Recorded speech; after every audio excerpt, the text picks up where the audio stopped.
সংসারটা যেমন আমার কুটু, তেমন কুটু একটা জিনিস গিফট পেয়েছি। এত শখের জিনিসটা বলে বোঝাতে পারবো না। একদম কুটু একটা পাটাপুতা পেয়েছি। এই পাটাপুতাটায় আমি এত শখ করে ভর্তা বেটে খাই, তা আপনাদেরকে বলে বোঝাতে পারবো না। আসসালামু আলাইকুম everyone, welcome back to my new video. কেমন আছেন আপনারা সবাই? আশা করছি আল্লাহর রহমতে অনেক অনেক ভালো আছেন। পোলাও আর খুদের ভাতের সাথে ভর্তার কম্বিনেশনটা একেবারে জমে যায় আমার কাছে পার্সোনালি। তবে আপনাদের কাছে কি এটা বেশি পছন্দ নাকি ভর্তা ভাত বেশি পছন্দ? অবশ্যই কমেন্ট করবেন। পোলাও অল্প একটু বেঁচে গেছে, এজন্য বাঁশপাতা শুটকির ভর্তাটা বানানোর বড্ড ইচ্ছা করলো। বাঁশপাতা শুটকি, চাপা শুটকি এসবের ভর্তা খেতে আমার খুবই ভালো লাগে। আর সাথে ডিমও সিদ্ধ করে নিলাম, ডিম ভুনা করব বলে। আমি মাত্র দুটো শুটকি নিয়েছি আর একটা রসুন ছিলে নিয়েছি সুন্দরভাবে, আর হচ্ছে অনেকগুলো পেঁয়াজ নিয়েছি।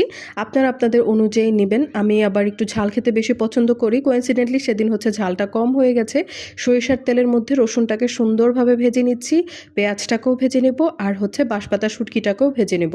আমার এটা অভ্যাস বলতে পারেন, আম্মুর থেকে দেখে সবসময় হচ্ছে শিখেছি। এইগুলো যেহেতু মাকরু আইটেম, মানে মাকরু হয়ে যায়, এজন্য সবসময় টেলে নেওয়াটাই উত্তম। আপনারা কি মনে করেন সেটা আমি জানি না। আসলে একজন এক একভাবে খেতে পছন্দ করে, যে যেভাবে খেতে পছন্দ করেন ঠিক ওভাবেই বানাবেন। যদি সরিষার তেল বাসায় অ্যাভেলেবেল না থাকে তাহলে হচ্ছে সয়াবিন তেল দিয়েও হালকা একটুখানি তেলে নিতে পারেন। এদিকে সিদ্ধ ডিমগুলোকে লবণ, হলুদ, মরিচের গুঁড়া দিয়ে সুন্দরভাবে ম্যারিনেট করে সয়াবিন তেলে ভেজে নিব। সয়াবিন তেলে ভাজার ক্ষেত্রে একটু সতর্ক হবেন, কারণ এটা আসলে তেলে যখন সেদ্ধ ডিমটা পড়ে তখন আর কি এটা ফুটতে থাকে। পার্টটা আমার আসলে অনেক ভয় লাগে। আমি যখনই ডিম ভুনা করব চিন্তা করি, তখন এই পার্টটার কথা চিন্তা করে একটুখানি ভয় পাই। এজন্য আপনারা দেখতেই পাচ্ছেন আমি কিন্তু ডিমটা অত সুন্দরভাবে ভাজি না। আমি খুবই জোড়ামানি করে আর কি ভাজি। খুবই অল্প স্বল্প করে হালকা একটুখানি ভাজা দিয়ে উঠিয়ে ফেলি। যেই তেলে আমি ডিমগুলোকে ভেজেছি ঠিক সেই তেলে পেঁয়াজ দিয়ে দিলাম। পেঁয়াজগুলোকেও হালকা বাদামি করে একটুখানি নরম করে ভেজে নিব। সুন্দরভাবে এভাবে ভেজে নিয়ে দেখবেন তরকারিটার স্বাদ খুবই ভালো আসে। পেঁয়াজগুলো খুবই আস্ত আস্ত থাকে না। এদিকে আমি হচ্ছে পাটাপুতা ধুয়ে রেডি করে নিয়েছি ভর্তা বাটার জন্য।